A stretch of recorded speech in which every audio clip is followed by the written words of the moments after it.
Kentucky Sports Radio is here on Kentucky's bench with Coach Cal's gum right between my feet. I'm Drew Franklin, Jack Pilgrim, Zach Gagan, and we're here after Kentucky just opened the season with a 95-63 win over the Howard Bison.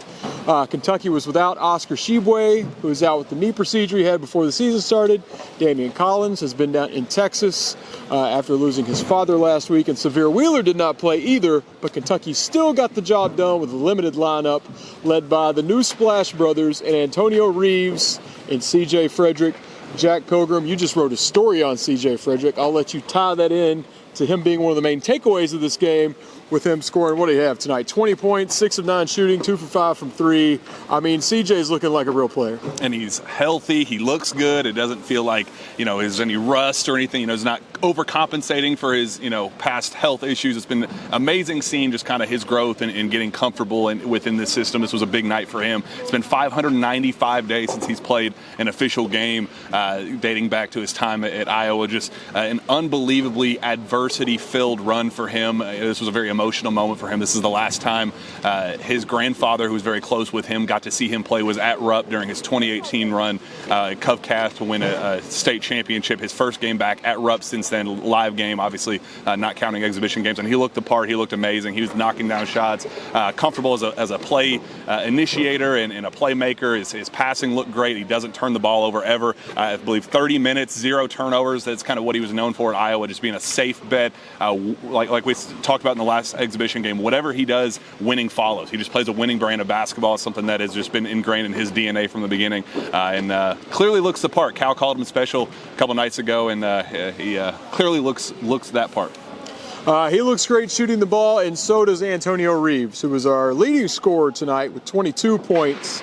Zach, I'll pass to you on him. I mean, not that we're pitting those two against each other, but it's kind of like they've each kind of had the hot hand at different points through the Bahamas, preseason games, blue-white, etc. Tonight we saw both of them light it up. Yeah, I'm a big fan of what Reeves has been doing lately. He went 6 for 12, I believe, from deep tonight. Yeah, finished with a team-high 22 points. He is really taking over the role of microwave scorer. I think he even came off the bench tonight and still just kind of came in and poured in some points real quick. His synergy with C.J. Frederick it just feels like they've been teammates for a long time. They just seem to have a good connection. They run two-man games together. They know where each other are on the floor. Having Cason Wallace kind of facilitate to them as well has been a welcome surprise. But it just seems like they obviously need a good point guard, and it'll be better when Sahvir is back. But it's really encouraging to know that you've got a guy like Antonio who can kind of run the offense when he needs to, and he did a lot better job of attacking the paint. And as KSR's Brandon Ramsey would say, shoot them all. Shoot them all. Shoot them all. So that's definitely Antonio's motto for the first 2 exhibition games and this regular season game. So if him and CJ are shooting that well, I think we've got a much better combo than Kellen and Daimion from last year. Absolutely. Then the third guard tonight played the best of all of them. Cason Wallace filling in at point guard on his birthday. 15 points, 9 assists, 8 rebounds, flirted with a triple-double in his first career game as a Wildcat. Cal shouted that out a little bit in the press conference, saying he hadn't had a triple-double since Briscoe and De'Aaron Fox got them in the same season a year ago. But Cason Wallace can just do it all.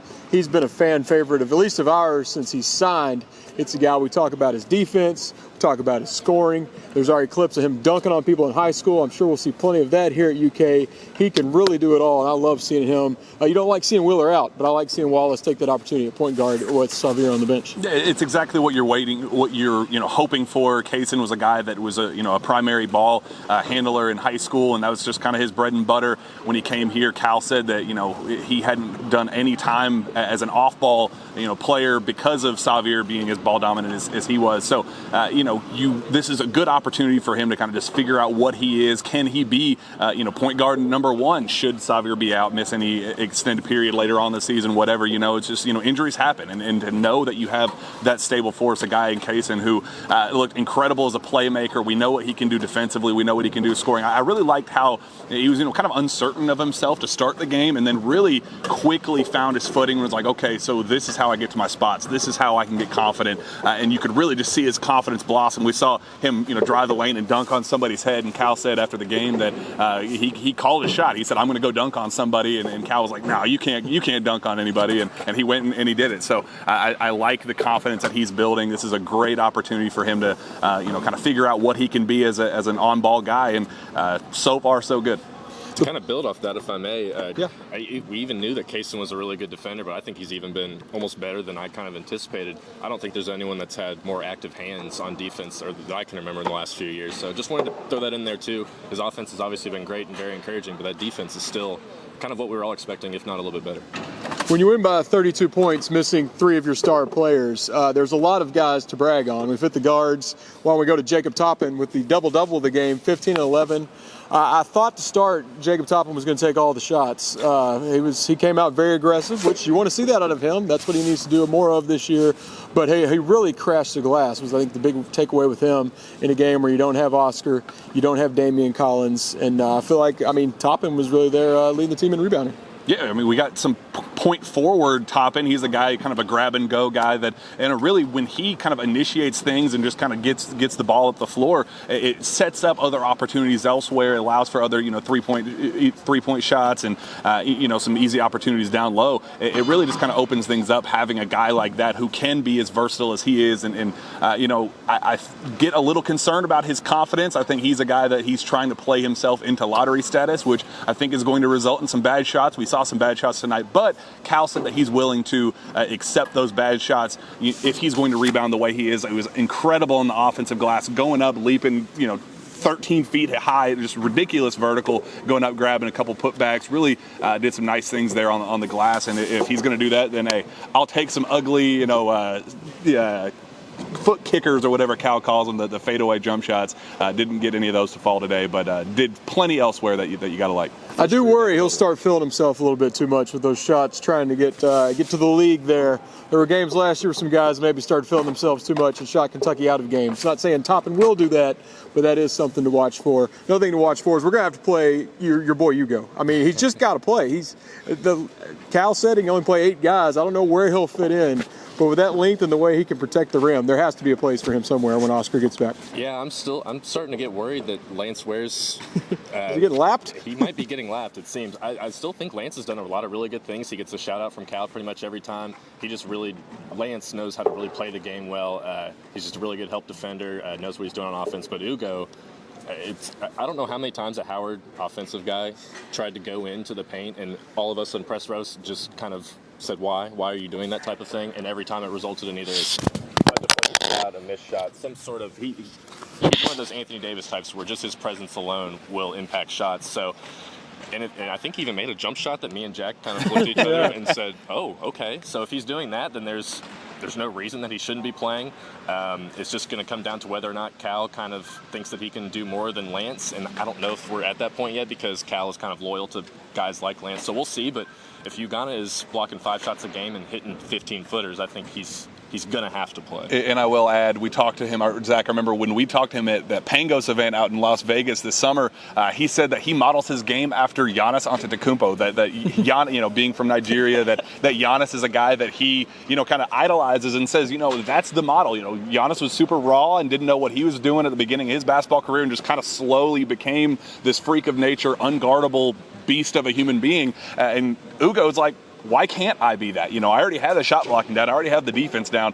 I'm already 6'11" with a 7'5" wingspan. Why can't I start to grow my offensive game? And, it's a long process. He's clearly not even close to where he's going to be, but he did make a 15-foot jumper from the elbow, and it's a step in the right direction toward his Giannis status. It's going to be a very, very long time, if ever before he hits that, but that's the model. That's what he's hoping for. That 15-foot jumper hit every part of the rim before it went in, but it did go in.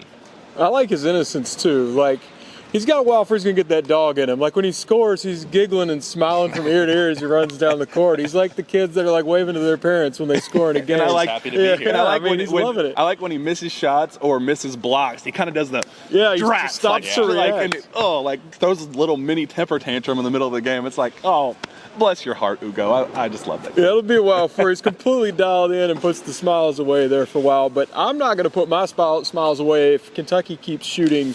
A third of their shots were three-pointers tonight.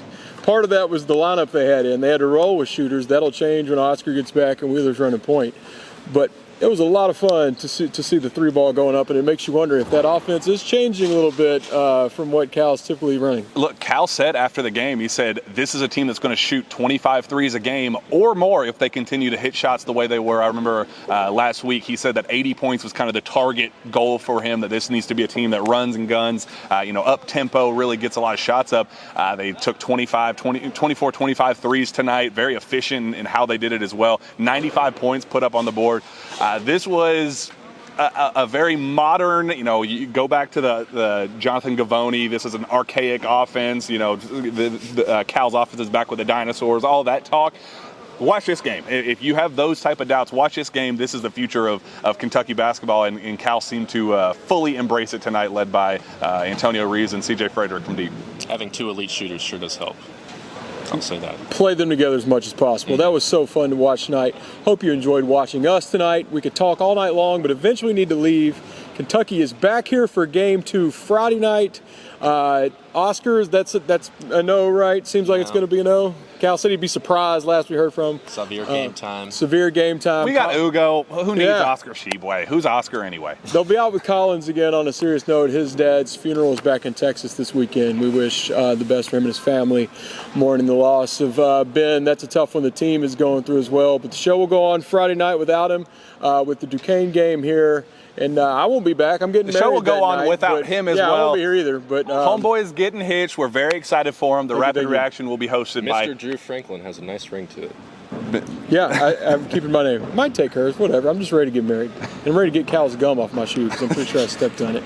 But for Jack and Zach, I'm Drew, and this is the KSR Rapid Reaction from Rupp Arena, where the Cats just beat Howard in Game 1 of the new season.